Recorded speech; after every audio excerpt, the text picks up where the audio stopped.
Hello friends, जल्दी से start करते हैं हम लोग आज का हमारा डिस्कशन।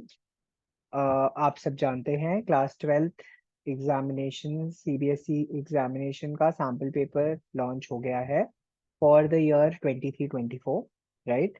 एंड आज जो हम बेसिकली डिस्कस करने जा रहे हैं वो डिस्कस करने जा रहे हैं अकाउंटेंसी पेपर का, अकाउंट्स का पेपर का। ठीक है, अकाउंटेंसी सीबीएसई क्लास 12th। ठीक है, क्लास 12th के सीबीएसई के अकाउंट्स के सैम्पल पेपर का सॉल्यूशन डिस्कस करने जा रहे हैं। ये हम this is part one of the solution where in I will be discussing part B, right. I will be discussing the entire sample paper with you in details. ठीक है, तो बिल्कुल चिंता करने की जरूरत नहीं है एंड आप लोगों को बिल्कुल टेंशन लेने की भी जरूरत नहीं है कि सर क्या हो रहा है, क्या नहीं हो रहा, कैसे हो रहा है, कैसे नहीं हो रहा, हमें क्वेश्चन समझ में नहीं आ रहा। मैं पूरी डिटेल्स में आप लोगों को आराम से, तसल्ली से ये पूरा पेपर सॉल्व कराऊंगा। ठीक है, मुझे किसी बात की जल्दी नहीं है। ठीक है, ये लेक्चर थोड़े लंबे हो सकते हैं, ये वीडियोस थोड़ी लंबी हो सकती है, because I will be catering to the needs of every student. मैं आपसे एक्सपेक्ट कर रहा हूँ कि आपको थोड़ा बहुत नॉलेज है, बेसिक नॉलेज है, एंड उस बेसिक नॉलेज के बेस पर मैं आप लोगों के साथ ये वीडियो में डिस्कशन करूंगा। बहुत डिटेल में हर क्वेश्चन को कैसे अप्रोच करना चाहिए वो भी सिखाऊंगा, वो भी हम यहाँ पे डिस्कस करेंगे। ठीक है, I repeat myself, this is CBSE sample paper 2023-24, detailed solution to class 12th CBSE sample paper accountancy. In this video, I will be just recording part B of the paper. As you all know, part B is basically analysis of financial statement. आपको ये पता है already, this is analysis of financial statement। तो ये वाला जो element है, केवल मैं ये वाला पार्ट इस वीडियो में डिस्कस करूंगा, पार्ट बी वाला, जो आप लोगों की थर्ड बुक है। एज अगर आप टीएस गरेवाल फॉलो करते हैं, टीएस गरेवाल वाली बुक अगर आप फॉलो करते हैं या कोई भी बुक फॉलो करते हैं, इसका ये थर्ड पार्ट है, थर्ड बुक जो है बेसिकली उसका हम यहाँ पे सोल्यूशन डिस्कशन कर रहे हैं। आपको ये ऑलरेडी पता होना चाहिए कि ये वाला जो पार्ट बी है दिस इज फॉर 20 मार्क्स, है ना। ये आपका 20 मार्क्स का है, राइट। एंड इस पर्टिकुलर एलिमेंट में इस year common size comparative statement जो लास्ट ईयर डिडक्ट हो गया था वो इस साल फिर से आ गया है। It has come back to your syllabus again. तो हम इसका भी डिस्कशन करेंगे। डिस्कशन को स्टार्ट करने से पहले जल्दी से लाइक बटन दबा दीजिए, right. And also share this video with all of your friends, all of your teachers, सबके साथ शेयर कीजिए, जिससे कि और लोगों को भी इस डिटेल्ड लेक्चर का बेनिफिट मिले, राइट। एंड इसके साथ साथ please do share your feedback, how you like the videos. उसका फीडबैक भी आप शेयर कर सकते हैं। आप चाहें तो हमें मैसेज कर सकते हैं, आप कमेंट कर सकते हैं, हमें थोड़ा बहुत फीडबैक दे सकते हैं। So it is going to help us, boost us, right. Thank you so much. चलिए let's start without wasting any more time, let's quickly start with the solutions. Question discussion करते हैं जल्दी से। Let's quickly discuss the read through the question. ठीक है ना, जल्दी से हम क्वेश्चन का रीडिंग करेंगे एंड क्वेश्चन की रीडिंग के बाद हम we are going to move on to the next element, right. एक बार क्विकली रीड करते हैं। क्वेश्चन कहता है, the question clearly says here that freedom, right,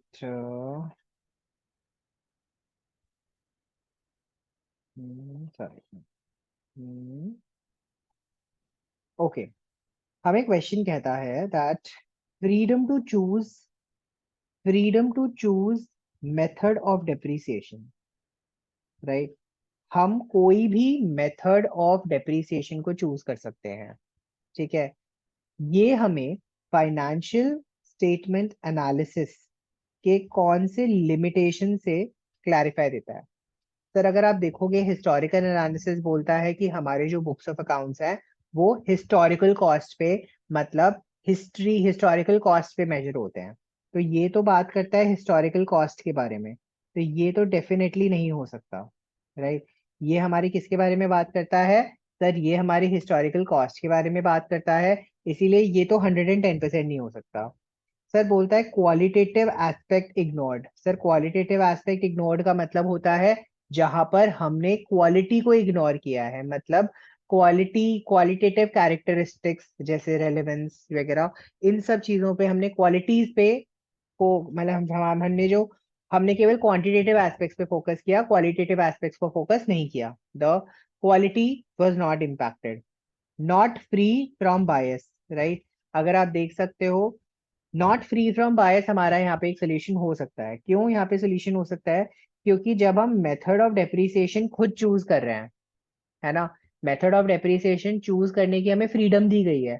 तो अगर हमें किसी चीज की फ्रीडम दी जाती है तो हम उसमें बायस में मेथड्स अप्लाई कर सकते हैं ना, राइट। हम उसमें बायस्ड मेथड्स अप्लाई कर सकते हैं, राइट। प्राइस लेवल चेंजेस का बेसिकली हमारे डेप्रिसिएशन पे कोई इम्पैक्ट नहीं पड़ता, मेथड ऑफ डेप्रिसिएशन पे कोई इम्पैक्ट नहीं पड़ता, तो इसीलिए ये मेथड भी नहीं हो सकता। तो मेरे हिसाब से इसका आंसर सी होना चाहिए, that is not free from bias. मतलब क्योंकि मेथड ऑफ डेप्रिसिएशन चूज करने से हो सकता है कि मैं जो मेथड्स चूज करूं, मैं जो तरीका चूज करूं, वो फ्री ना हो बायस से, इसीलिए हम यहाँ पे इसको ऑप्ट कर रहे हैं। सर सेकेंड पार्ट, और पार्ट इसका जो है वो हमें कहता है कि dash is included in current assets, मतलब इसे हम करंट एसेट्स में इंक्लूड करते हैं बैलेंस शीट बनाते वक्त, ठीक है, एज पर शेड्यूल 3। बट इन्हें हम करंट एसेट्स की कैलकुलेशन से करंट रेशियो कैलकुलेट करते वक्त हम इसे करंट एसेट्स में से एक्सक्लूड करते हैं, right. If you remember, current ratio निकालते वक्त हम एक डेटर्स को इंक्लूड करते हैं, डेटर्स हमेशा इंक्लूडेड होते हैं, ठीक है, और ये हमारे करंट एसेट्स में भी होते हैं। Sir cash and cash equivalence भी हमेशा इंक्लूडेड होते हैं, right. If you remember, loose tools and spares को हम एक्चुअली में करंट एसेट्स का पार्ट नहीं मानते हैं। क्यों? करंट रेशियो निकालते वक्त हम मानते हैं कि लूज टूल्स एंड स्पेयर्स को हम कैश एंड कैश इक्विवेलेंट में कन्वर्ट नहीं करेंगे, तो ये हमारे लिए होते तो करंट एसेट के नेचर के हैं, लेकिन करंट रेशियो निकालते वक्त हम इनको इंक्लूड नहीं करते हैं, इनको हम हमेशा एक्सक्लूड करते हैं, they are always excluded, right. तो मेरा आंसर है सी, मुझे डी तक रीड पहुंचने की जरूरत ही नहीं है। तब भी आपको बता देता हूँ, प्रीपेड एक्सपेंसेस हम एक्सक्लूड करते हैं for calculation of quick ratio, for calculation of quick ratio. Quick ratio की कैलकुलेशन करते वक्त हम प्रीपेड एक्सपेंसेस को एक्सक्लूड करते हैं। यहाँ पर आपके दिमाग में एक चीज आ रहा होगा, करंट एसेट्स को कैलकुलेट करते वक्त हमें दो आइटम्स डिडक्ट करते थे। बच्चे के दिमाग से देखो सीबीएसई कैसे खेल रहा है। बच्चे को याद है, इन्वेंट्री प्रीपेड एक्सपेंसेस माइनस करते थे क्विक एसेट निकालते वक्त। बच्चा जल्दबाजी में क्या सूट कर सेलेक्ट करके आ जाएगा, डी सेलेक्ट कर आ जाएगा। लेकिन the correct answer is C, right. Prepaid expenses exclude करते थे, लेकिन बेटा याद रखेंगे वो केवल क्विक रेशियो निकालते वक्त एक्सक्लूड करते थे, ठीक है। आई होप यहाँ तक कोई प्रॉब्लम नहीं होनी चाहिए। चलिए वी आर मूविंग ऑन। क्योंकि एमसीक्यू क्वेश्चंस है, मैंने एमसीक्यू क्वेश्चंस के सॉल्यूशंस यहीं पे मार्क कर दिए हैं। I am not going to write it on a separate paper. चलिए question number 28, question number 28 another MCQ question. अगर आप देखेंगे, this question is from ratio analysis, this particular question is from ratio analysis. आप देख सकते हैं यहाँ पर हमें क्वेश्चन कहता है date equity ratio. If you remember, date equity ratio है होता था हमारा डेट अपॉन इक्विटी, है ना, this was the formula. Equity का दूसरा नाम होता था शेयर होल्डर्स फंड, राइट। तो अगर आप देखोगे धमाका लिमिटेड, वाह वाह वाह, वो हमें क्वेश्चन में दे रखा है 3:1। तो मुझे डेट इक्विटी रेशियो क्वेश्चन में ऑलरेडी गिवन है, दैट मेरा डेट इक्विटी रेशियो जो है वो 3:1 है। Which of the following will result in a decrease, मतलब मुझे डेट इक्विटी रेशियो को डिक्रीज करना है, मुझे डेट इक्विटी रेशियो को कम करना है। बेटा डेट इक्विटी रेशियो को कम करने के लिए मुझे क्या करना पड़ेगा? सर या तो मैं डेट को कम कर दूं, है ना, डेट को कम कर दूं एंड इक्विटी को एज इट इज रखूं, राइट। या दूसरा तरीका क्या होगा, right, that is going to be the way. या दूसरा तरीका होगा कि मैं इक्विटी को कांस्टेंट रखे, या फिर दूसरा तरीका, बेस्ट तरीका क्या होगा? सर मैंने उल्टा बोल दिया, आई एम सो सॉरी, एक सेकंड, मैंने यहाँ पे थोड़ा उल्टा बोल दिया, राइट। हमारे लिए डेट को हमें एज इट इज रखना है ना। लेकिन अगर मैं इक्विटी को इंक्रीज कर दूं या डेट को रिड्यूस कर दूं, साइमल्टेनियसली नहीं हो रहा, ये अलग अलग होगा। या तो मैं डेट को रिड्यूस कर दूं, डेट को रिड्यूस कर दूं, हाँ डेट को रिड्यूस कर दूं, या इक्विटी को इंक्रीज कर दूं। इन दोनों ही तरीके से मेरा जो रेशियो है वो रिड्यूस हो जाएगा, है ना। मेरा रेशियो जो है वो डिक्रीज हो जाएगा। या तो मैं न्यूमरेटर को कम कर देता हूँ, है ना, या मैं डिनोमिनेटर को बढ़ा देता हूँ। These are the two ways through which I can bring a reduction in my ratio. That's how I can do that, right? तो अगर आप देखोगे, मैं अगर डिबेंचर्स को इशू कर रहा हूँ तो मतलब मेरे डिबेंचर्स बढ़ जाएंगे, इसका मतलब मेरा डेट इंक्रीज हो रहा है, तो ये तो 100% नहीं है। ठीक है। अगर आप देखेंगे इशू ऑफ डिबेंचर्स 3 लाख के हैं, वेंडर्स फ्रॉम मशीनरी, सर इससे भी डिबेंचर्स जो है वो इंक्रीज हो रहे हैं, मतलब डेट मेरा इंक्रीज हो रहा है। सर ये भी नहीं हो सकता। सर मैंने गुड्स खरीदे हैं क्रेडिट पे 1 लाख रुपए के, सर ना तो मेरे डेट पे कोई इंपैक्ट पड़ रहा है, ना मेरे इक्विटी पे कोई इंपैक्ट पड़ रहा है, मतलब सी भी नहीं है। सर डी देखेंगे, इशू ऑफ इक्विटी शेयर, मतलब मेरा इक्विटी इंक्रीज हो रहा है, इक्विटी इंक्रीज हो रहा है, तो आप देख सकते हो ये रिलाई कर रहा है, तो मतलब D is your answer. The answer is issue of equity share. This is how we can simply approach the question in a very simple way. Question number 29 पे मूव करेंगे। We are going to move on to question number 29। आप देख सकते हो in an upcoming 10 minutes हम लोगों ने यहाँ पर 3 से 4 न्यूमेरिक हमने 5 बेसिकली 4 क्वेश्चंस डिस्कस कर भी लिए हैं ऑलरेडी, 3 क्वेश्चंस, है ना। तो आप देख सकते हो यहाँ पे हम ऐसे ही धीरे धीरे जल्दी जल्दी करते रहेंगे, जिससे कि आई नो आपको मार्क्स थोड़े बेटर तरीके से मिल जाए, राइट। चलिए moving on to the next question. Next question बोलता है स्टेटमेंट 1। स्टेटमेंट 1, मैं इसको एक बार डिलीट कर देता हूँ, राइट, जिससे कि आप लोगों को थोड़ा देखने में आसान हो। चलिए, आप देख सकते हैं यहाँ पे स्टेटमेंट 1 मुझे कहता है that sale of marketable securities will result in no flow of cash. Sir अगर मैंने मार्केटेबल सिक्योरिटीज, फिर रिमेंबर मार्केटेबल सिक्योरिटीज को अगर मैं बेचता हूं तो मेरे पास कोई भी फ्लो ऑफ कैश नहीं होता है। ठीक है सर, ट्रू, क्योंकि अगर आपको याद होगा मार्केटेबल सिक्योरिटीज को ना आप ऑपरेटिंग एक्टिविटी में लेते थे, ना आप इन्वेस्टिंग एक्टिविटी में लेते थे, ना आप फाइनेंसिंग एक्टिविटी में लेते थे। इसको आप हमेशा नेट फ्लो में इंक्लूड करते थे। इफ यू रिमेंबर A+B+C, उसमें आप opening cash and cash equivalents and marketable current investments या मार्केटेबल सिक्योरिटीज वो दिखाते थे। तो इसका मतलब ये स्टेटमेंट तो करेक्ट है, ये स्टेटमेंट जो है हमारा स्टेटमेंट नंबर 1 तो करेक्ट है कि अगर मैं कभी भी मार्केटेबल सिक्योरिटीज को बेचूंगा तो मार्केटेबल सिक्योरिटीज को बेचने से मेरी कैश फ्लो स्टेटमेंट में there will be no flow, कोई फ्लो नहीं आएगा नेट में। Debentures issued as collateral security, अगर मैंने डिबेंचर्स को कोलैटरल सिक्योरिटी के रूप में इशू किया है, it will result in inflow of cash. Sir ये तो कुछ अलग ही हो गया। सर अगर मैंने डिबेंचर्स इशू करे हैं कोलैटरल सिक्योरिटी, याद करो कोलैटरल सिक्योरिटी के डिबेंचर्स कौन से होते हैं। सर कोलैटरल सिक्योरिटी के डिबेंचर्स वो वाले डिबेंचर्स होते हैं जहां पर मैंने किसी एसेट को गिरवी रखा था बैंक के पास कोई लोन लेने के लिए। आई रिपीट माई सेल्फ, बेटा मैंने किसी एसेट को मॉर्टगेज किया था या गिरवी रखा था लोन लेने के लिए बैंक से, और एसेट जो था वो कम था मेरे पास, मैंने जो सिक्योरिटी देनी थी बैंक को वो बैंक की सिक्योरिटी कम थी, और मैंने उन सिक्योरिटी को कवर करने के लिए मैंने डिबेंचर्स इशू करे थे। इन टाइप के डिबेंचर्स को हम कहते हैं debentures issued as collateral security.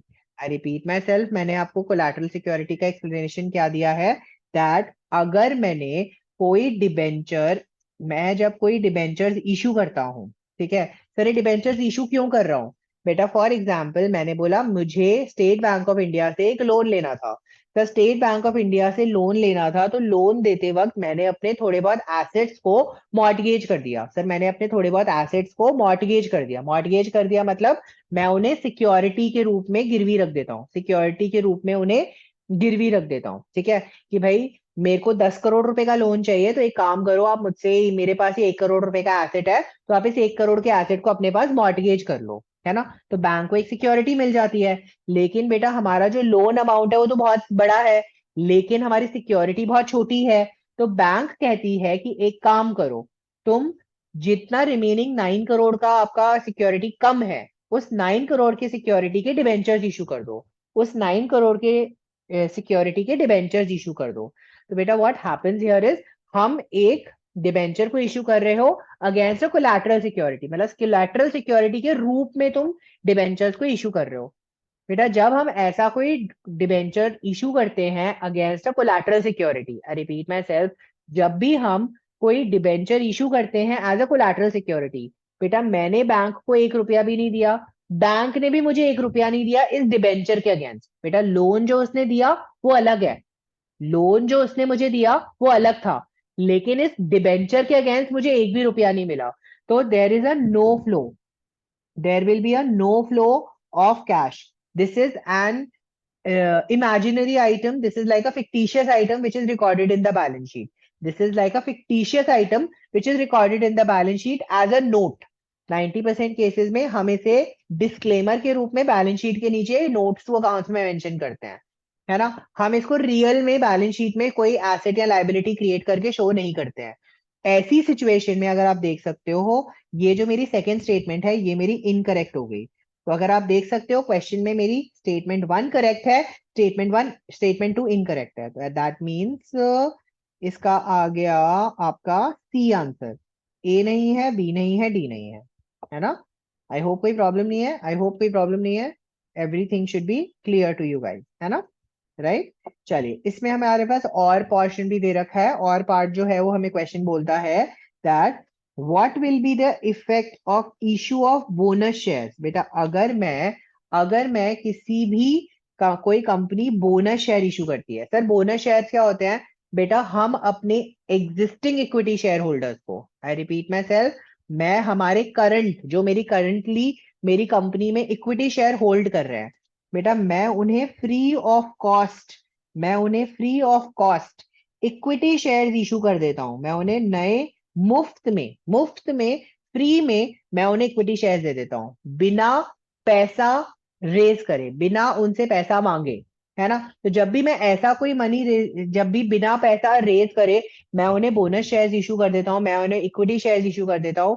इस टाइप के इक्विटी शेयर्स के इशू को हम क्या कहेंगे, इस टाइप की इक्विटी शेयर्स के इशू को हम कहेंगे bonus share, bonus issue. Sir bonus issue में आपने नाम से देख लिया, फ्री में दिया, कंपनी को ना पैसा आया ना पैसा गया, तो there will be a no flow, मतलब ना इनफ्लो है ना आउटफ्लो है। और बेटा जब कोई एक्टिविटी ना इनफ्लो है ना आउटफ्लो है, वो ना तो ऑपरेटिंग में जाएगी, ना इन्वेस्टिंग में जाएगी, ना ही फाइनेंसिंग में जाएगी। बेटा ऑपरेटिंग और ऑपरेटिंग एंड इन्वेस्टिंग तो एक्चुअली में आउट ऑफ पिक्चर थे, है ना। इन्वेस्टिंग और ऑपरेटिंग तो ऐसे भी आउट ऑफ पिक्चर थे, क्योंकि आप याद करें फाइनेंसिंग एक्टिविटी की ही ट्रांजैक्शन है। इक्विटी शेयर्स में कोई इंक्रीज डिक्रीज होता है तो उसे हम कहाँ रिकॉर्ड करते हैं, उसे हम फाइनेंसिंग एक्टिविटी में करते हैं। तो इसका आंसर या तो नो इफेक्ट हो सकता था या फिर फाइनेंसिंग हो सकता था, ठीक है। लेकिन फाइनेंसिंग भी नहीं होगा क्योंकि हमारे पास कोई कैश इनफ्लो या आउटफ्लो हुआ ही नहीं है, इसीलिए इसका आंसर नो इफेक्ट होगा, इसीलिए इसका आंसर नो इफेक्ट होगा। आई होप यहां तक बिल्कुल क्लियर होना चाहिए। Question number 29 done and dusted और both the parts.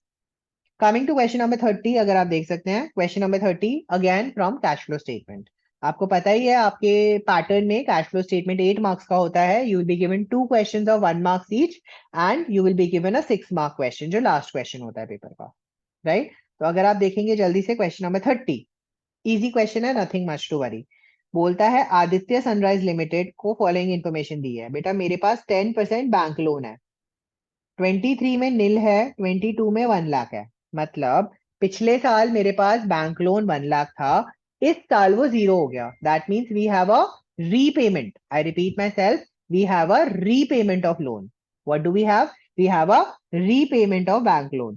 Sir repayment of bank loan कहाँ जाता है, sir repayment of bank loan को हम रिकॉर्ड करते हैं हमारी फाइनेंसिंग एक्टिविटी में, राइट। फाइनेंसिंग एक्टिविटी में नेगेटिव में हम उसको शो कर देंगे।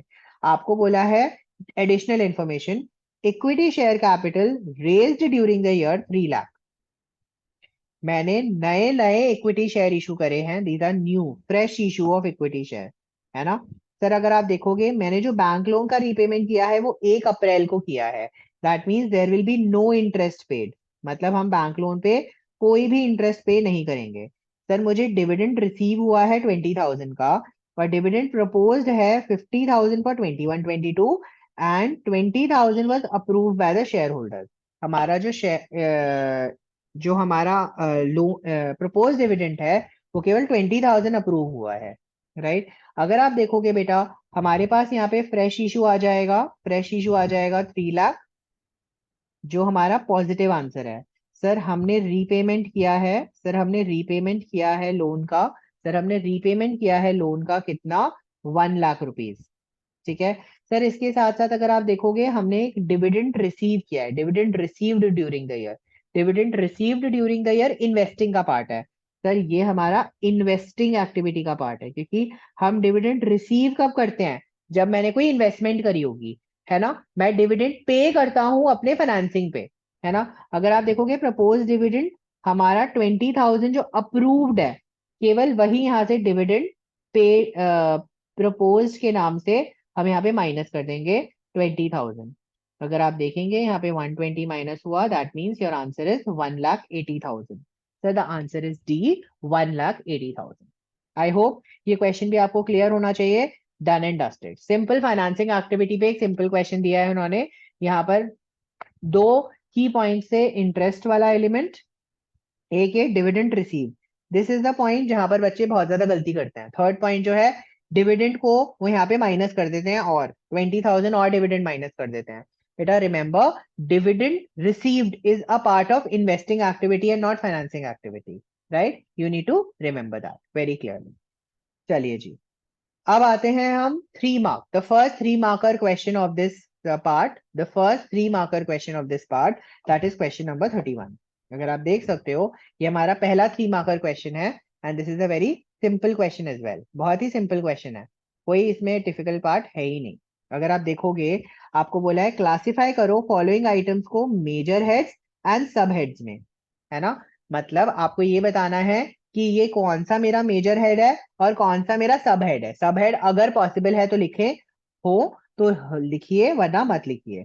Of the balance sheet as per schedule 3, तो ये हमें बेसिकली प्रेजेंट भी करना पड़ेगा, राइट। तो आप देख सकते हो ये हमें प्रेजेंट भी करना पड़ेगा। सेकंड दे दीजिए मुझे,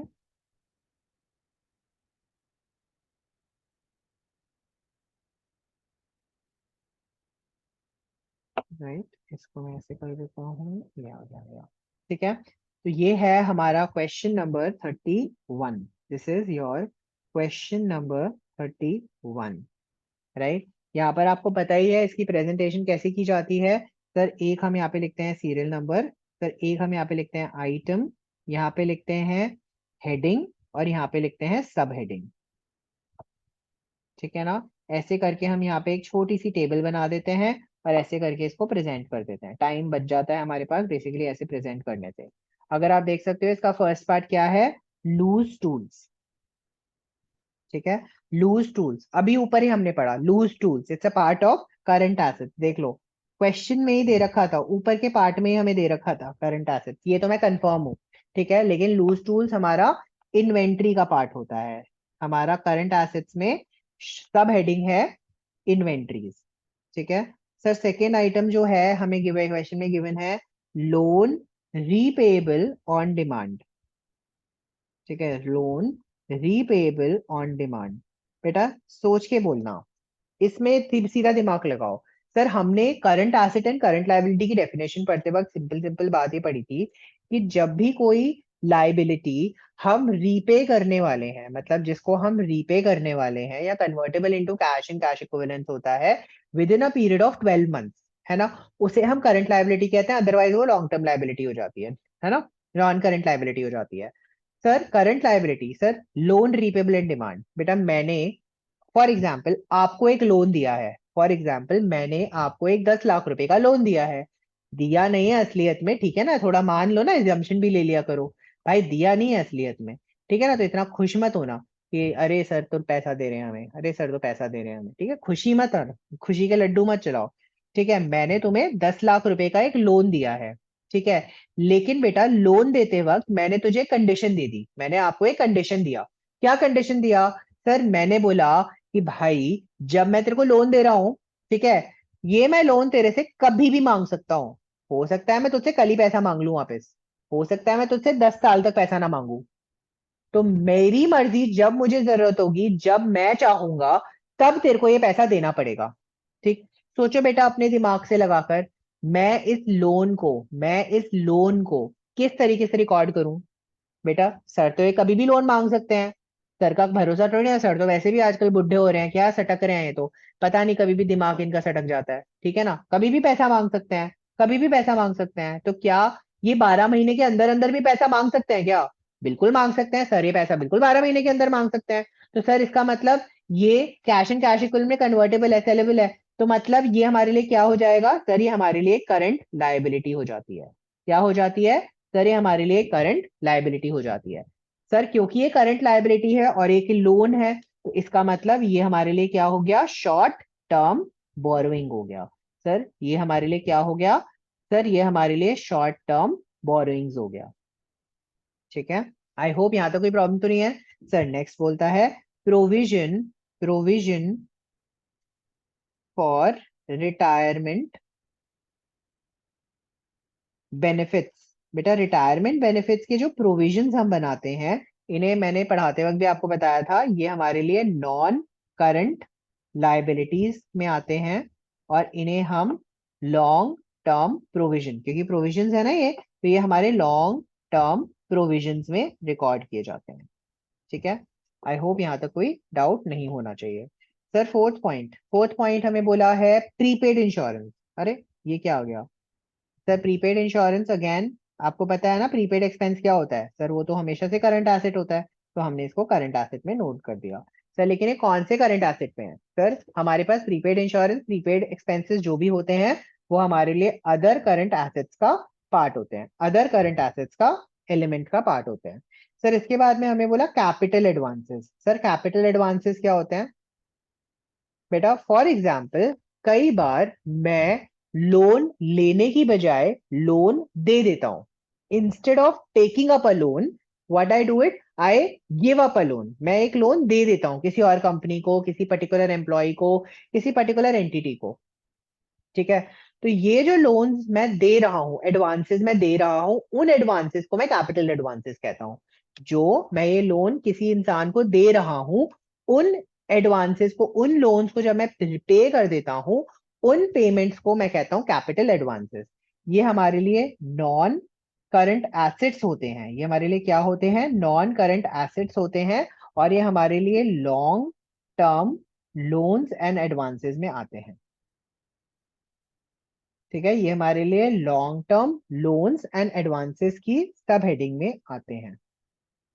ठीक है, right. Six point, sir six point बोलता है shares in listed, shares in listed company. बेटा सोच के बताना, या ये शेयर मैंने इशू करे हैं, नहीं सर हमें कहीं पे मेंशन नहीं है, वी आर नोवेयर मेंशनड, हमें कहीं पे भी मेंशन नहीं है कि ये मेरे जो शेयर्स हैं मैंने इशू करे हैं। सर ये शेयर मैंने खरीदे हैं, आई एम सॉरी, ये शेयर्स मैंने खरीदे हैं। सर ये शेयर्स मैंने कहीं पे परचेज करे हैं, I have purchase somewhere. So when I purchase such shares in a company, in an entity, in of a listed company, such investments are basically called non current investments, है ना। इन्हें हम again non current assets के heading में mention करते हैं, और इन्हें कहां दिखाते हैं, नॉन करंट इन्वेस्टमेंट्स में। ठीक है बेटा, ये वही शेयर्स हैं, ये वही इन्वेस्टमेंट्स हैं जिसपे हम डिविडेंड रिसीव करते हैं, राइट। ये वही डिविडेंड्स हैं, ये वही इन्वेस्टमेंट्स हैं जिन पे हम इंटरेस्ट या डिविडेंड्स रिसीव करते हैं। I hope I am clear, I hope ये क्वेश्चन बिल्कुल क्लियर होना चाहिए। Question number 31। Moving on to the next question, question number 32। Question number 32 हमें बोलता है, क्वेश्चन नंबर 32 के आपको दो पार्ट से रखे हैं, राइट। क्वेश्चन नंबर 32 के आपको दो पार्ट से रखे हैं। क्वेश्चन नंबर 32 का फर्स्ट पार्ट कहता है कंपनी के पास लिक्विड रेशियो है 1.5 एंड करंट रेशियो है 2, इन्वेंट्री टर्नओवर रेशियो है 6 times, it had total current assets of 8 lakh, मतलब इसके टोटल करंट एसेट्स हैं 8 लाख के। आपको बोला है एनुअल सेल्स बताओ अगर मेरे गुड्स जो हैं वो 25% प्रॉफिट ऑन कॉस्ट पे सेल होते हैं। ठीक है, अगर मेरे जो मेरे को एनुअल सेल्स बतानी है, मतलब मुझे कैलकुलेट क्या करना है सर, मुझे रेवेन्यू फ्रॉम ऑपरेशंस या सेल्स कैलकुलेट करनी है, और मुझे ये बता दिया कि सेल्स का जो प्रॉफिट शेयरिंग रेशियो है, प्रॉफिट रेशियो है वो क्या है, 25% है। ठीक है, आपको यहाँ पे इन्वेंट्री टर्नओवर रेशियो दे रखा है, इन्वेंट्री टर्नओवर रेशियो से आप सीओजीएस कैलकुलेट कर सकते हो। ठीक है, आपको बेटा लिक्विड रेशियो और करंट रेशियो दे रखा है, क्या लिक्विड रेशियो और करंट रेशियो की हेल्प से आप इन्वेंट्री की वैल्यू निकाल सकते हो? बिल्कुल सर, हम इन्वेंट्री की वैल्यू निकाल सकते हैं। इन्वेंट्री की वैल्यू से और इन्वेंट्री टर्नओवर रेशियो से आप सीओजीएस निकाल सकते हो। आप सीओजीएस निकाल सकते हो, राइट सर। सीओजीएस निकालने के बाद आप क्या करोगे सर? सीओजीएस निकालने के बाद what will be the next thing? After calculating the COGS, after calculating the COGS, the next thing that you will be required here will be, आपको प्रॉफिट रेट दे रखा है 25%। आप यहां से क्या करोगे? इस सीओजीएस को इस सीओजीएस से आप प्रॉफिट निकाल लोगे, इसमें ग्रॉस प्रॉफिट ऐड करके रेवेन्यू फ्रॉम ऑपरेशन सेल्स निकाल लोगे, राइट। जल्दी से इस क्वेश्चन को सॉल्व कर लेते हैं, राइट। इस क्वेश्चन को जल्दी से सॉल्व कर लेते हैं। Nothing very specific here, nothing very wow in this question, बस थोड़ा लेंदी क्वेश्चन है और कुछ नहीं है। For a 3 marker question this is a quite a lengthy question, ठीक है। ए पार्ट, सर आपको क्वेश्चन में करंट रेशियो दे रखा है। Current ratio is nothing but current assets upon current liability. Current ratio आपको क्वेश्चन में दे रखा है 2/1। करंट एसेट्स आपको क्वेश्चन में दे रखे हैं 8 लाख टोटल करंट एसेट्स। इससे आप करंट लायबिलिटी निकाल सकते हो। सर मेरी करंट लायबिलिटी हो जाएंगी 4 लाख, राइट। मेरी करंट लायबिलिटीज हो जाएंगी 4 लाख। सर मेरे को करंट लायबिलिटी मिल गया। मैं यहाँ से quick ratio is 1.5 time upon 1 which is quick assets upon current liability.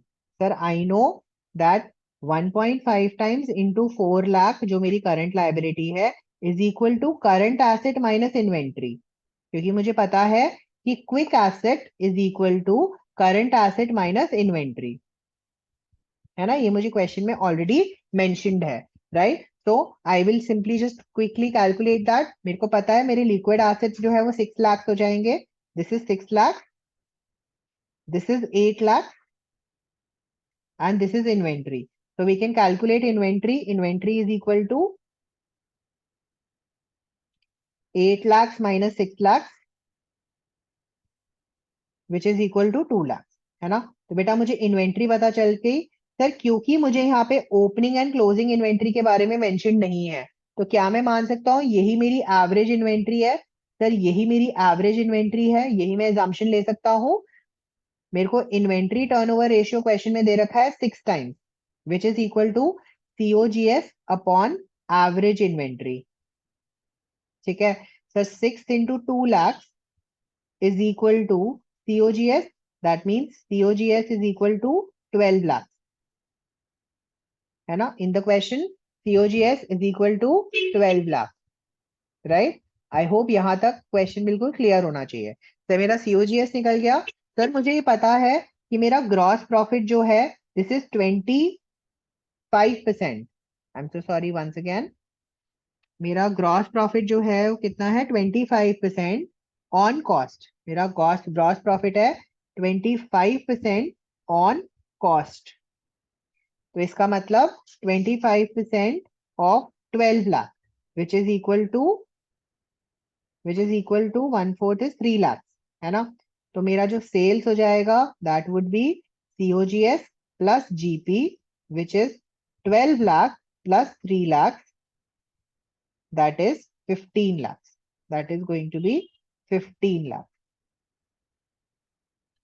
I hope यहां तक कोई डाउट नहीं होना चाहिए। आई होप ये वाला क्वेश्चन बिल्कुल आपको क्लियर होना चाहिए, बिल्कुल क्लियर होना चाहिए।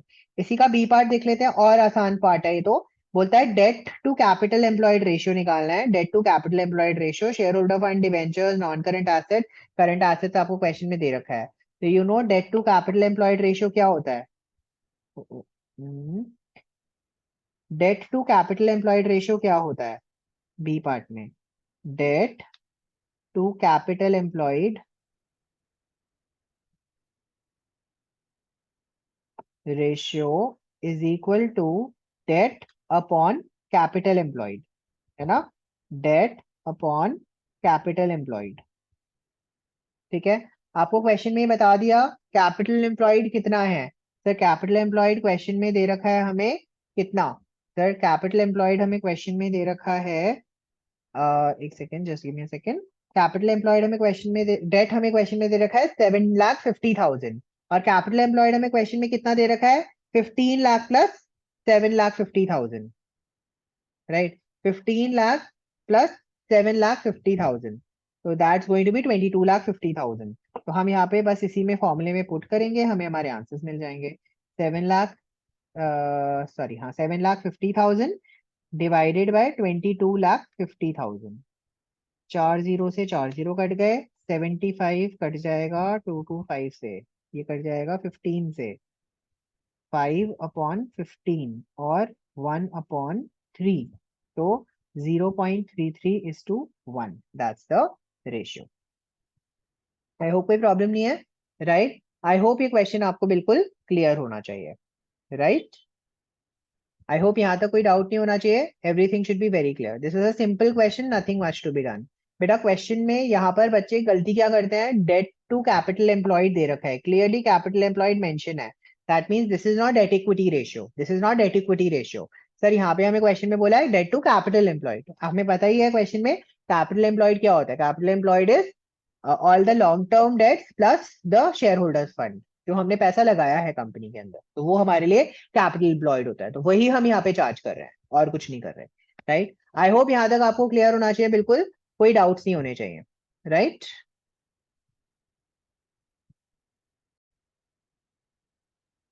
चलिए जल्दी से मूव ऑन करते हैं to question number 33 sorry, right? तो अगर आप देख सकते हैं क्वेश्चन नंबर 33, क्वेश्चन नंबर 33 जो आपको दे रखा है, this is a 4 marker question and this question is basically based on your comparative and common size question. देख लीजिए, 4 नंबर का एक क्वेश्चन आप लोगों से पूछा गया है, सिंपल फॉर्मेट बेस्ड क्वेश्चन होता है और कुछ नहीं होता। अगर आप ध्यान से देखेंगे इस क्वेश्चन में आपको सिंपल एक फॉर्मेट ध्यान रखना है और उसी फॉर्मेट के बेस पे आप यहाँ पे क्वेश्चन सॉल्व कर दोगे। अगर आप यहाँ पे ध्यान से देखोगे, जो first part of the question है, मतलब और जो फर्स्ट पार्ट है उसमें आपसे क्वेश्चन में common size profit and loss statement मांगा है, common size statement of profit and loss मांगा है। आपको क्वेश्चन में रेवेन्यू फ्रॉम ऑपरेशन दे रखा है, ग्रॉस प्रॉफिट दे रखा है, अदर एक्सपेंसेस दे रखा है एंड टैक्स रेट दे रखा है, 2 साल का डेटा दे रखा है। आपको यहाँ पर कॉमन साइज स्टेटमेंट बनाना है। Let's try to make this common size statement, right? हम जल्दी से इस कॉमन साइज स्टेटमेंट को बनाते हैं, राइट? अगर आप देखेंगे हम यहाँ पे सिंपल एक हेडिंग डालने वाले हैं, common size statement of profit and loss account. ठीक है ना, यही हमारी रिक्वायरमेंट है। अगर आपको याद होगा प्रॉफिट और लॉस कॉमन साइज स्टेटमेंट में हम क्या करते थे, सबसे पहले हम फिगर्स को कॉपी करते थे, फिर हम एक रेवेन्यू, क्योंकि पी एंड एल है, पी एंड एल के केस में रेवेन्यू फ्रॉम ऑपरेशन को बेस लेके हम परसेंटेज निकालते थे दोनों सालों का, है ना? तो हमें बेसिकली 4 कॉलम चाहिए होते थे, फिर रिमेंबर यहाँ पर हमें 4 कॉलम्स चाहिए होते थे, राइट? प्रैक्टिकली 5 कॉलम्स, एक होता था हमारा पर्टिकुलर्स का कॉलम, है ना? 2 में हम एब्सोल्यूट डेटा लिखते थे, 2 में हम एक्चुअल डेटा लिखते थे और 2 में हम परसेंटेज निकालते थे। तो 2022-23, 2021 एंड 22 ये हमारे लिए पहले आएगा। यहाँ पे हम रुपीज में डेटा लिखेंगे, राइट? अगर आप देखेंगे percentage of on revenue from operations, ठीक है, पहले हम कैलकुलेट करेंगे 22-23 का और फिर हम कैलकुलेट करेंगे percentage of revenue from operations question number 21-22 का, राइट? इस क्वेश्चन को हम स्टार्ट करेंगे यहाँ पे रेवेन्यू फ्रॉम ऑपरेशन से, जो कि हमें क्वेश्चन में गिवन है। 22-23 का अमाउंट हमें गिवन है 8 लाख, है ना? और इसका अमाउंट हमें गिवन है 10 lakh, right? If you remember हमें यहाँ पे टोटल इनकम भी यही दे रखी है ना? टोटल इनकम भी हमें यहाँ पे यही दे रखी है, तो हमारे केस में टोटल इनकम भी 8 लाख की हो जाएगी, है ना? और यहाँ पे 10 लाख हो जाएगी। अगर आप देख सकते हैं ये हमारे लिए 100% एंड 100% होने वाला है, टोटल्स का हम कैलकुलेट करते नहीं, राइट? यहाँ पर हम एक्सपेंसेस निकालने वाले हैं, तो अगर आप देखोगे हमें क्वेश्चन में एक तो दे रखा है cost from revenue from operations. Let's जल्दी से देख ले। अदर एक्सपेंसेस दे रखा है, ग्रॉस प्रॉफिट 60% दे रखा है। सर अगर हमें ग्रॉस प्रॉफिट 60% दे रखा है, तो ग्रॉस प्रॉफिट 60% का मतलब क्या है कि हमारा खर्चा कितना है? हमारा खर्चा कितना है? सर खर्चा हमारा 40% है। तो हम सिंपल बेसिस में यहाँ पे कैलकुलेशन कर सकते हैं कि मेरा जो cost from revenue from operation कितना है। Cost from revenue from operation हो जाएगा 100 minus 60%, which is equal to 40%। तो 40% of the sales value becomes my cost, right. तो आप देख सकते हो यहाँ पे हम अपनी कॉस्ट कैलकुलेट कर लेंगे। तो cost of revenue from operations, ठीक है, वो हो जाएगी 8 लाख का 40%, मतलब 32, 3,22,20,000 एंड 10 लाख का, राइट। एंड अगर आप नेक्स्ट में देखोगे हमारा ग्रॉस प्रॉफिट दूसरे में कितना है? सर दूसरे में हमारा ग्रॉस प्रॉफिट है 70%, तो इस केस में हो जाएगा 30%, है ना। तो अगर आप देखेंगे यहाँ पर हमारा ओ,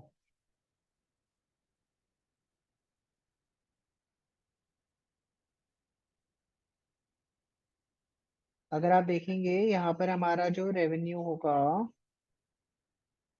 वो रिस्पेक्टिवली यही सेट हो जाएगा, है ना। तो यहाँ पर हो जाएगा 30%, इसका मतलब 3 लाख, है ना।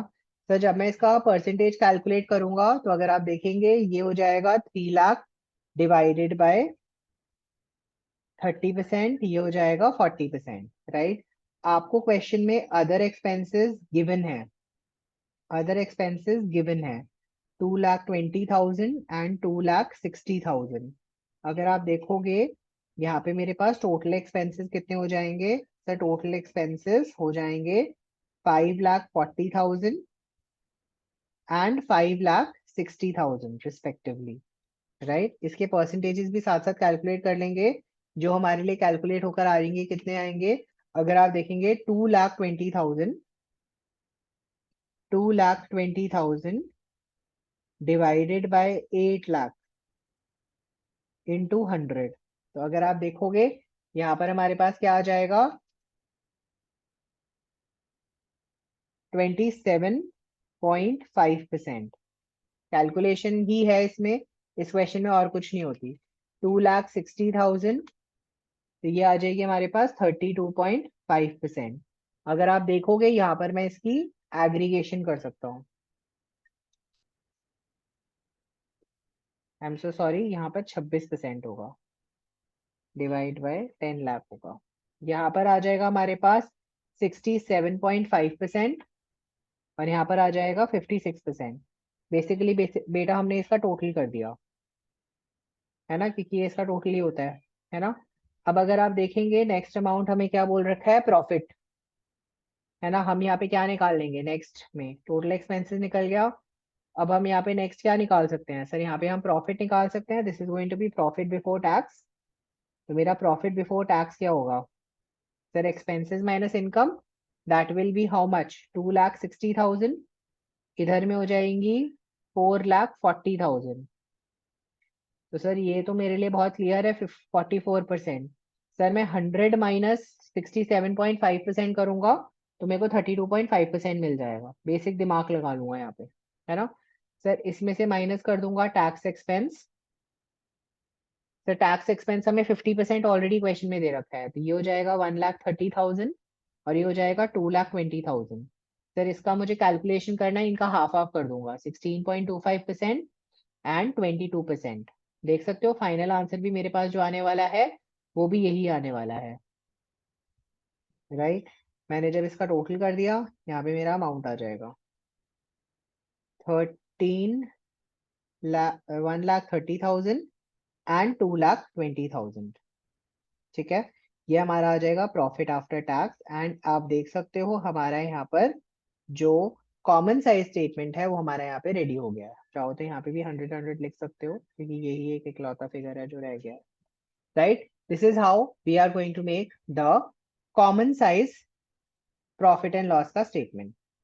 सर हमारे लिए इसी में जो और पार्ट था, राइट, इसी में ही इसी क्वेश्चन में हमारे लिए एक और पार्ट भी क्वेश्चन में गिवन था। सर इस और पार्ट के हिसाब से वी आर रिक्वायर्ड, सर इस और पार्ट के हिसाब से हमें एक कंपैरेटिव पी एंड एल बनाना था। कंपैरेटिव पी एंड एल बनाना था। If you remember, comparative P and L में हम क्या करते थे?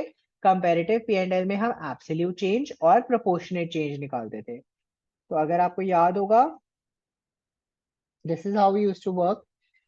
Revenue from operation given, other income given, cost of material consume, change in inventory, other expenses, cost of revenue from operation and tax rate आपको given है ना? Respectively हम यहाँ पे बना सकते हैं। ज्यादा लंबा चौड़ा क्वेश्चन है नहीं, जल्दी से बना लेते हैं। Comparative statement of profit and loss, this is what we are required to find out, right? Again इसमें भी हमें वही 4 कॉलम्स बनाने हैं, बस इसके कॉलम्स के हेड्स चेंज हो जाएंगे, हेडिंग्स डिफरेंट हो जाएंगी, है ना? तो पहला तो वही रहेगा, पर्टिकुलर्स। दूसरे में अगर आपको याद हो, इस कंपैरेटिव स्टेटमेंट में हम प्रीवियस ईयर को पहले लिखते हैं और करंट ईयर को बाद में लिखते हैं। तो 2021-22 पहले आएगा, 2022-23 बाद में आएगा। देन इसके बाद हम लिखते थे एब्सोल्यूट चेंज, मतलब मनी का चेंज, है ना? इसके बाद यहाँ पे हम लिखते थे परसेंटेज चेंज, मतलब परसेंटेज में कितना चेंज हो रहा है ना, in respect to the base figure. अगर आप देख सकते हो यहाँ पर, this is how we used to start, this is our starting figure. हम इसमें स्टार्ट करेंगे विद रेवेन्यू फ्रॉम ऑपरेशंस और रिस्पेक्टिवली होता जाएगा। रेवेन्यू फ्रॉम ऑपरेशंस हमें क्वेश्चन में गिवन है पिछले साल के 8 लाख, करंट ईयर के 10 लाख, राइट? ये फिगर्स हमें गिवन है क्वेश्चन में, if you can see 10 lakh and 8 lakh, है ना? 8 लाख एंड 10 लाख, राइट? अगर आप देखोगे एब्सोल्यूट चेंज कितना है, 2 लाख, है ना? और जब हम यहाँ पे इसका परसेंटेज चेंज निकालेंगे, परसेंटेज चेंज कैसे निकालेंगे? 2 lakh divided bye 8 lakh into 100, 2 lakh divided bye 8 lakh, जो भी हमारा ये प्रीवियस ईयर का फिगर होगा बेटा, उसको मल्टीप्लाई करके हम यहाँ पे आंसर निकालते जाएंगे। तो पहले वाले केस को मैं करके दिखा रहा हूँ, बाकी सब में मैं डायरेक्ट डायरेक्ट आंसर लिखूंगा। सर इसमें मैंने ऐड करा है अदर इनकम। तो मैंने अदर इनकम, मुझे अगेन क्वेश्चन में गिवन है 1,50,000 एंड 2,20,000। अगर आप देखेंगे, there is an absolute change of 70,000 and 70,000 divided by 1,50,000, right, is 46.67%, right? Sir यहाँ पर मैं निकाल सकता हूँ टोटल इनकम या total revenue. Sir total income कितनी होगी? यहाँ पर हो जाएगी 9,50,000, यहाँ पर आ जाएगी 12,20,000। अगर आप देखोगे यहाँ पर एब्सोल्यूट चेंज कितने का है? सर यहाँ पर एब्सोल्यूट चेंज 2,70,000 का है ना? परसेंटेज में निकालना है तो इन दोनों ऊपर वालों का डिफरेंस, है ना, इन दोनों ऊपर वालों का डिफरेंस जो आ जाएगा 28.42%, या मैं दूसरे तरीके से बता देता हूँ, 2,70,000 डिवाइड बाय 9,50,000 इंटू 100, कैलकुलेशन भी कर सकते हो। सर इसमें से हम माइनस कर देते हैं एक्सपेंसेस। तो अगर आप देखेंगे हमारे पास काफी सारे एक्सपेंसेस दे रखे हैं, तो मैंने इसको थोड़ा एक्सटेंड कर दिया, राइट? तो अगर आप देखेंगे, मेरे को जो पहला एक्सपेंस क्वेश्चन में दे रखा है वो दे रखा है कॉस्ट ऑफ मटेरियल कंज्यूम्ड। तो कॉस्ट ऑफ मटेरियल कंज्यूम्ड मुझे क्वेश्चन में दे रखा है यहाँ पे 3 लाख, राइट? एंड यहाँ पे दे रखा है 4 लाख। अगर आप देखेंगे, there is an absolute change of 1 lakh rupees. 1 lakh divided by 3 lakh into 100 gives you 33.33%, right? Next अगर आप देखेंगे, मेरे को दे रखा है चेंज इन इन्वेंट्री। तो चेंज इन इन्वेंट्री मुझे क्वेश्चन में दे रखा है 1 lakh and 2 lakh. There is an change of 1 lakh. तो यहाँ पर अगर आप देखोगे, यहाँ पे there is a 100% change, right? अगर आप देखेंगे, आपको यहाँ पे अदर एक्सपेंसेस दे रखा है। सर अदर एक्सपेंसेस क्वेश्चन में कितना दे रखा है? सर अगर आप देखोगे, अदर एक्सपेंसेस मुझे क्वेश्चन में दे रखा है 15% of cost from revenue from operations. Revenue from operations का 15%। तो ये अगर आप देखेंगे, यहाँ पे मुझे अगर कैलकुलेट करना होगा, मैं कैसे करूंगा, राइट? मैं अगर यहाँ पे कैलकुलेट करना होगा, मैं कैसे कैलकुलेट करूंगा, राइट? तो अगर आप देखेंगे यहाँ पर, how will I calculate the other expenses? Other expenses will be 6, sorry, हाँ। तो अगर आप देखेंगे मेरे लिए अदर एक्सपेंसेस क्या होंगे, percentage of 15% of revenue from operations. तो आप देख सकते हैं यहाँ पे हम कैसे निकाल सकते हैं। Sir cost of revenue from operations कितना है?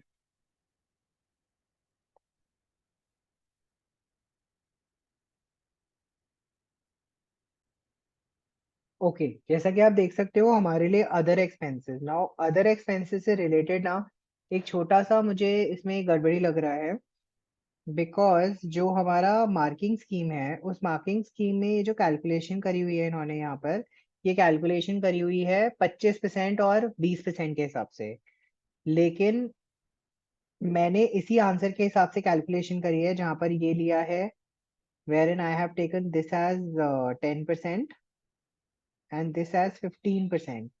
तो बेसिकली 6 लाख का 15% लिया और 4 लाख का 10% लिया, तो आंसर आता है इतना। डिफरेंस आ गया 50,000 which we have recorded as 125%। Minus total expenses निकाला, माइनस किया हमने प्रॉफिट निकाला, उसमें टैक्स माइनस किया, हमने उसका प्रॉफिट आफ्टर टैक्स निकाल दिया, उसमें बीच में absolute values and percentage change हमने यहाँ पे कैलकुलेट कर ली। तो अगर आप चाहो ये इसका एक ऑल्टरनेट सोल्यूशन है marking scheme based on the question given in the paper. ठीक है, based on, not based on the solution of the marking scheme but based on the question given in the paper. तो question के हिसाब से यही solution बनेगा, right. लेकिन अगर आप देखेंगे यहाँ जो मार्किंग स्कीम आपको दे रखी है क्वेश्चन में वो थोड़ी डिफरेंट तरीके से दे रखी है। आई होप यहाँ तक क्लियर होना चाहिए बिल्कुल, right. So after this question, question number 34, जो कि हमारा लास्ट क्वेश्चन है, right, which is our last question of this part end of the paper, part B का लास्ट पेपर है, राइट। हमारे पार्ट बी का लास्ट पेपर है, last question है, सॉरी लास्ट पेपर नहीं है, राइट। ये लास्ट क्वेश्चन है हमारे पार्ट बी का, question number 34 based on cash flow statement, है ना। इसमें आपको क्वेश्चन में कैश फ्लो स्टेटमेंट बनानी होगी। तो जल्दी से पहले हम इस क्वेश्चन को क्विकली डिस्कस कर लेते हैं, then we'll solve it out. Yes, let's quickly read through the question first. तो अगर आप देखेंगे कैश फ्लो स्टेटमेंट के क्वेश्चन में मैंने हमेशा से आपको एक ही चीज दिखाई है। सबसे पहले तो ये देख लो आपको बनाना क्या है, कि आपको पूरी कैश फ्लो स्टेटमेंट बनानी है। ये बोलता है हमें पूरी कैश फ्लो स्टेटमेंट बनानी है, कोई पर्टिकुलर पार्ट नहीं बनाना, जैसे ऑपरेटिंग या इन्वेस्टिंग का कोई छोटा सा पार्ट नहीं बनाना, हमें पूरी पूरी कैश फ्लो स्टेटमेंट बनानी है। अच्छा चलिए, गुड इनफ। सर अगर आप देख सकते हो मैं क्वेश्चन पेपर में यहाँ पे थोड़ी सी मार्किंग कर लेता हूँ। अगर आप देखो यहाँ पर देर इज अ चेंज, है ना, रिजर्व्स एंड सरप्लस में देयर इज अ चेंज यहाँ पे, लेकिन नोट दे रखा है तो अब मैं जाऊंगा नोट पे। अगर आप देखेंगे यहाँ पे नोट दे रखा है, नोट में एक मेरे को जनरल रिजर्व दे रखा है, सर मुझे एक यहाँ पे कैपिटल रिजर्व दे रखा है, सर मुझे यहाँ पे एक सरप्लस दे रखा है। तो सरप्लस का बैलेंस है 20,000, बढ़ रहा है। सर अगर आप देखेंगे जनरल रिजर्व मेरा 70,000 रुपीज से बढ़ रहा है ना। और अगर आप देखेंगे मेरा कैपिटल रिजर्व जो है वो 10,000 रुपीज से इंक्रीज हो रहा है। सर अगर आप देखेंगे ये इनके टोटल्स हो गए, है ना। अगर आप देखोगे मेरे पास बोरोइंग्स हैं, ये डिबेंचर्स हैं जो 50,000 रुपीज से बढ़ रहे हैं। मेरे लिए डिबेंचर्स की डेट इंपॉर्टेंट है क्योंकि 10% डिबेंचर है, तो इसलिए अकॉर्डिंगली मैं इंटरेस्ट निकालूंगा। शॉर्ट टर्म प्रोविजन में मुझे प्रोविजन फॉर टैक्स दे रखा है, गुड इनफ। टैंजिबल एसेट्स में प्लांट एंड मशीनरी दे रखा है, उसके बारे में इंफॉर्मेशन दे रखी है। आपको क्वेश्चन में एक और इन्फॉर्मेशन दे दिया, that tax provided during the year, मतलब प्रोविजन फॉर टैक्स, मतलब मेरा P&L का टैक्स का अमाउंट जो है वो 17,000 है ना। दैट मीन्स मुझे टैक्स पेड यहाँ पे कैलकुलेट करना पड़ेगा। टैक्स पेड कैसे कैलकुलेट होगा, by making up the account, provision for tax account बना के। सर बोलता है depreciation charge on plant and machinery, plant and machinery पे डेप्रीसिएशन हमने 1,20,000 रुपीज चार्ज करी है। तो मतलब जो बैलेंसिंग फिगर होगी वो हमारा क्या हो जाएगा, वो हमारा यहाँ पे परचेज ऑफ एसेट आ जाएगा। नॉन करेंट इन्वेस्टमेंट्स जो थी 30,000 की, वो हमने सोल्ड करी है 40,000 में। 30,000 की इन्वेस्टमेंट्स 40,000 में सेल करी है। जो गेन था sale on investments was credited to the capital reserve. Sir ये जो गेन हुआ है ना उसे मैंने कैपिटल रिजर्व में ट्रांसफर किया है, मतलब मैंने इसको कैपिटल रिजर्व बनाया है। तो अगर आप देख सकते हो यहाँ पे रिजर्व एंड सरप्लस में मेरे पास में कैपिटल रिजर्व दिख रहा था 10,000 का, तो ये 10,000 का कैपिटल रिजर्व वही है, ठीक है। तो क्योंकि ये पी एंड एल में नहीं गया तो इसलिए हम यहाँ पे इसका इम्पैक्ट यहाँ पे देखेंगे, राइट। तो आपको यहाँ पे ध्यान से रखना पड़ेगा। कोई प्रॉब्लम है? आई होप यहाँ तक कोई प्रॉब्लम नहीं होनी चाहिए, right. I hope everything should be clear till here. Sir ये इंफॉर्मेशन का क्या काम है? सर ये जो हमें इंफॉर्मेशन दे रखी है, investment was credited to capital reserve, gain on sale of investment was credited to capital reserve. Sir ये एंट्री बेसिकली आपको ये बोलती है क्योंकि हमने इस प्रॉफिट को कैपिटल रिजर्व में भेजा है, हमने इसे पी एंड एल में नहीं भेजा, तो इसका नो इम्पैक्ट विल बी, मतलब ये जो प्रॉफिट है ना, इसका कोई impact will, no impact will be shown in cash flow statement. हम इस कैश फ्लो स्टेटमेंट में इसका कोई भी इम्पैक्ट नहीं दिखाएंगे, दैट्स इट। यही इसका मतलब है, क्योंकि ये कैपिटल रिजर्व में गया है, पी एंड एल में गया ही नहीं है।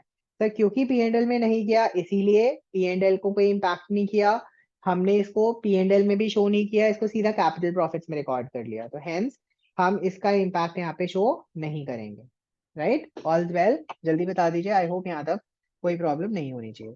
बोलता है एडिशनल डिबेंचर्स जो है, मतलब जो नए, अगर आपको याद हो जो हमारे पास यहाँ पे 50,000 के एडिशनल डिबेंचर्स हैं, ये जो एडिशनल डिबेंचर्स हैं, ये डिबेंचर्स हमारे इशू कब हो रहे हैं? सर ये जो एडिशनल डिबेंचर्स हैं ये हमारे इशू हो रहे हैं ऑन 31 मार्च 2023 को। मतलब जो भी इंटरेस्ट मिलेगा वो इस ओल्ड वैल्यू पे मिलेगा, 1 लाख पे मिलेगा। दैट मीन्स मेरा जो इंटरेस्ट ऑन डिवेंचर्स है वो जो होगा वो 10,000 रुपीज होगा, क्योंकि 10% डिवेंचर्स है।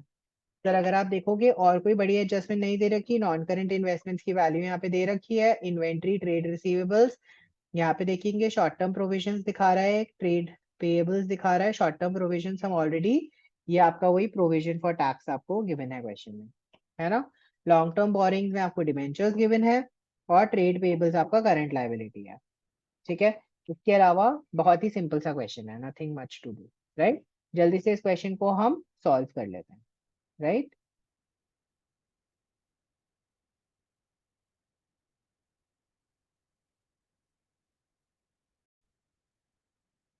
चलिए बेटा जल्दी से कैश फ्लो स्टेटमेंट बनाना शुरू कर लेते हैं। कैश फ्लो स्टेटमेंट में अगर आप देखेंगे यहाँ पे हम दो कॉलम्स बनाते हैं, एक होता है वर्किंग का अमाउंट, एक होता है टोटल लिखने का।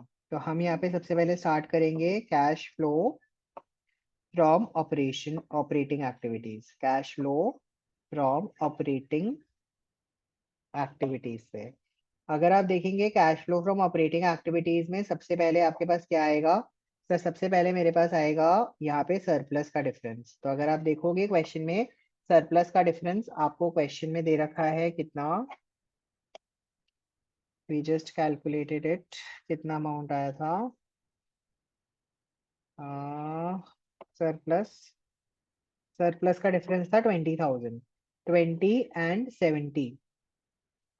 सरप्लस का डिफरेंस था 20,000। जनरल रिजर्व का अमाउंट था,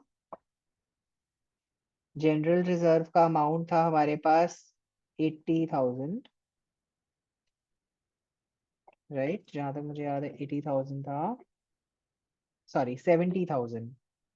एंड प्रोविजन फॉर टैक्स का अमाउंट था 17,000, है ना। एंड प्रोविजन फॉर टैक्स का अमाउंट था 17,000। मैं यहाँ पर जल्दी से प्रोविजन फॉर टैक्स का एक अकाउंट बना देता हूँ।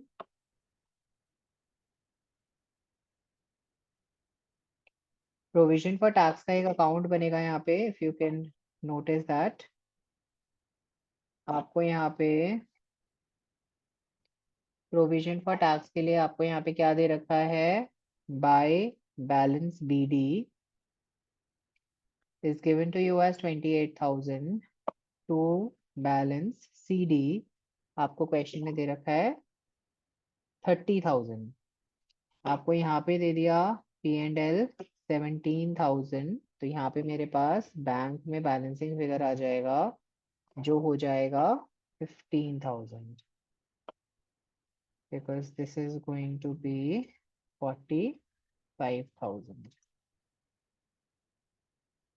Okay, right. ये मेरा प्रोविजन फॉर टैक्स का यहाँ पे अकाउंट बन गया है, ठीक है।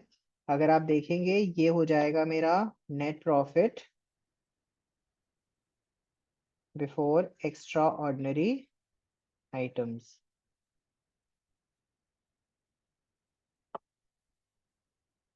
एंड टैक्स 1,07,000 है ना, 1,07,000 ये मेरा यहाँ पे नेट प्रॉफिट हो जाएगा। सर इसमें अब मैं ऐड करूंगा एडजस्टमेंट्स। गुडविल नहीं है, डेप्रीसिएशन आपको क्वेश्चन में दे रखा है।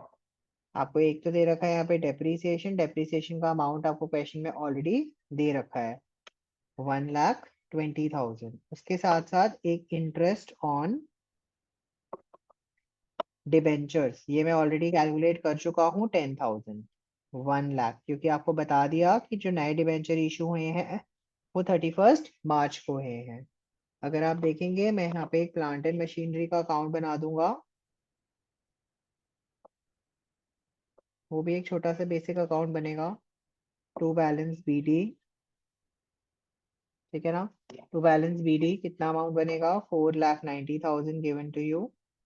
यहाँ पर हमें गिवन है बाय डेप्रिसिएशन और यहाँ पे मुझे गिवन है बाय बैलेंस सीडी। मेरे पास यहाँ पे आ जाएगा टू बैंक का अमाउंट, काम खत्म। This is 1,20,000, this is 7,75,000। मैं यहाँ पे बैलेंसिंग पेपर निकाल लेता हूँ, 8,95,000, 8,95,000, ये हो जाएगा 4,05,000। ठीक है, ये हमारी इन्वेस्टिंग एक्टिविटी में चला जाएगा, राइट। अगर आप देखेंगे हमारे पास एक अकाउंट और है, investment account, non current investment account, क्योंकि वो हमने बेचा है ना। तो अगर आप देखोगे एक नॉन करंट इन्वेस्टमेंट अकाउंट भी है, which is going to be to balance BD, which is going to be 50,000 by balance CD, which is going to be 90,000। अगर आप देखोगे यहाँ पे मैंने सेल किया है 40,000 में, है ना। यहाँ पर मेरे पास आ गया कैपिटल रिजर्व 10,000, है ना, टू बैंक। ये मेरे पास कितना आ जाएगा 1,30,000, यहाँ पे आ जाएगा 70,000 का balancing figure, right. I hope यहाँ तक कोई डाउट होना ही नहीं चाहिए, राइट, एकदम बिल्कुल क्लियर होना चाहिए, राइट। अगर आप देखेंगे यहाँ पर हमारे पास ऑपरेटिंग एक्टिविटी में यहाँ पे कुछ नहीं जाएगा। अगर आपको याद होगा नॉर्मली आप 10,000 डालते थे, लेकिन क्योंकि अभी कैपिटल रिजर्व है, गेन नहीं है, तो इसलिए अभी यहाँ पे नहीं जाएगा, है ना। चलिए, हमारा यहाँ पे ऑपरेशंस में ये आ गया, तो this is my operating profit, this is my operating profit before working capital changes, before working capital changes. यहाँ पर कितना आया 1,30,000, हम यहाँ पे प्लस कर देंगे, यहाँ पे आ गया 2,37,000, राइट। यहाँ पर इसके बाद अब हम वर्किंग कैपिटल का इम्पैक्ट लेंगे। वर्किंग कैपिटल में अगर आपको याद हो, आपको 3 आइटम दे रखे हैं। क्या आइटम दे रखे हैं? एक तो दे रखा है इन्वेंट्री, ट्रेड रिसीवेबल और ट्रेड पेएबल। देख लेते हैं इनका इंक्रीज डिक्रीज है। अगर आप देखेंगे ट्रेड पेएबल इंक्रीज हो रहा है ना, 18,000 से इंक्रीज हो रहा है, ठीक है। अगर आप देखेंगे हमारे पास इन्वेंट्री, सॉरी, इन्वेंट्री जो है वो इंक्रीज हो रही है 2,07,000 से, तो वो हमने यहाँ पे दिखा दिया, और इंक्रीज इन इन्वेंट्री सब्ट्रैक्ट होती है। सर ट्रेड रिसीवेबल डिक्रीज हो रहे हैं, कितने से रिसीव डिक्रीज हो रहे हैं सर? 1,74,000 से डिक्रीज हो रहे हैं, और ये प्लस होते हैं। सर ट्रेड पेएबल इंक्रीज हो रहे हैं और 18,000 से इंक्रीज हो रहे हैं। सर अगर आप यहाँ पे नेट में देखेंगे, मेरे पास नेट में इम्पैक्ट क्या आएगा?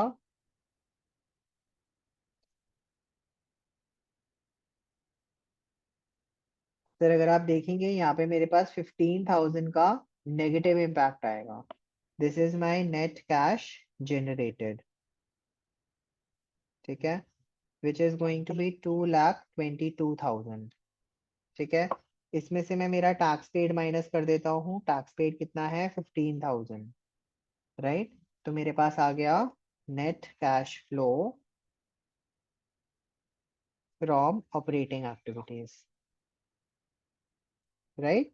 So ये मेरे पास वैल्यू कितनी आ गई? So this is 2,07,000. मेरे पास ए का आंसर आ गया. अब मैं आ गया बी पे, which is cash flow from investing activities.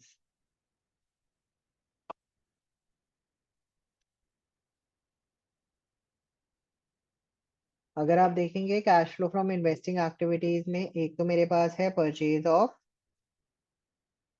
Plant and machinery, जो अभी हमने कैलकुलेट किया था 4,05,000, जो आ जाएगा नेगेटिव फिगर. एक है मेरे पास sale of non current investments और एक है purchase of non current investments. तो अगर आप देखेंगे ये मुझे दे रखा है 40,000, ये मुझे दे रखी है, हमने कैलकुलेट किया था 70,000. तो 4,75,000 में से 40,000 मैंने माइनस कर दिया, तो मेरे पास नेट आ गया 4,35,000 इन द नेगेटिव. तो it is net cash used in investing activities, right. Next मेरे पास आ जाएगा सी पॉइंट में cash flow from financing activity. अगर आप देखेंगे यहाँ पर मेरे पास क्या आएगा फाइनेंसिंग एक्टिविटीज में, मेरे पास एक तो है issue of shares which is 2 lakh, difference was 2 lakh, right. Sir next मेरे पास अगर आप देखेंगे एक मैंने इशू ऑफ डिबेंचर्स किया, है ना, इशू ऑफ डिबेंचर्स किया विच वाज 50,000, और एक मैंने इंटरेस्ट ऑन डिबेंचर्स पे किया 10,000 which is a negative figure. तो मेरे पास नेट में आ गया 2,40,000, है ना. And this 2,40,000 becomes my net cash flow from financing activities. Cash flow from financing activities, right. अगर आप देखेंगे यहाँ पर अब हमारा नेक्स्ट, थोड़ी सी मेरे पास स्पेस की प्रॉब्लम है, इसको थोड़ा मैं नीचे ले जाऊं, इसको मैं थोड़ा नीचे में ले आया.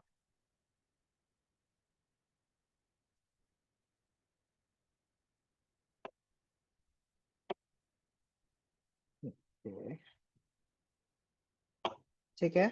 अगर आप देखेंगे मेरे पास नेक्स्ट स्टेप हो जाएगा a plus B plus C. That means 207 2,07,000 minus 4,35,000 plus 2,40,000. तो वैल्यू कितनी हो गई? तो मेरे पास वैल्यू आ गई, नेट इनफ्लो कितना है 12,000 का. ठीक है. मैं इसमें ऐड कर दूंगा opening cash and cash equivalence, right. वो वैल्यू कितनी दे रखी है सर? वो वैल्यू मुझे दे रखी है 33,000. सर जो फाइनल वैल्यू आएगी which is 45,000, this is the value of closing cash and cash equivalence, right. आप देख सकते हैं यहाँ पर मेरा ये अमाउंट मैच कर रहा है. देख सकते हैं यहाँ पे 45,000, right. So this is how the cash flow statement is finally solved, right. And आप देख सकते हो मेरा cash flow statement match भी कर रहा है, right. So I hope आप लोगों को यहाँ तक ये clear है. I hope ये questions आपको clear हैं. हम लोगों ने अभी तक जो discussion आपके साथ करी वो करी part B की. In the next part of this video we will be discussing part A also with you, है ना. And hence I hope आपको इन वीडियो से फायदा मिल रहा हो. Once again, requesting you all to kindly like the video, share with your friends, share with all the people that you know जो 12th standard के board के पेपर देने वाले हैं या दे रहे हैं. सबको ये यूजफुल है. These are important sample paper questions and last 4-5 सालों से हमें नोट कर पा रहे हैं कि सैम्पल पेपर से रिलेटेड क्वेश्चंस ही आपके पेपर में आ जाते हैं. कई बार सैम्पल पेपर जैसा ही क्वेश्चन पेपर में आ जाता है. तो सैम्पल पेपर का क्वेश्चन अगर आपने अच्छे से सॉल्व करा है, अच्छे से समझ के सॉल्व किया है, there is a very high probability आप मेन पेपर भी अच्छे से सॉल्व कर पाओ. This is the importance of the sample question paper, right. So please make sure you solve the paper yourself. बेटा एक बार समझ के सॉल्व करो, है ना। उसके बाद कम से कम 2 बार ये पेपर खुद सॉल्व करो, बिना सोल्यूशन देखे, बिना एक्सप्लेनेशन जाने। खुद जब तक सॉल्व नहीं करोगे अकाउंट्स में, प्रैक्टिस नहीं करोगे, रिटन प्रैक्टिस, तब तक कोई फायदा नहीं होने वाला, और आपको स्पीड भी नहीं आने वाली, आप पूरा पेपर कंप्लीट ही नहीं कर पाओगे। Hence, in order to gain the speed, hence in order to make yourself better, you will have to solve these questions by yourself, right? हाथ से सॉल्व करने बहुत ज्यादा जरूरी हो जाता है, right? Thank you so much and see you in the next part. Thank you.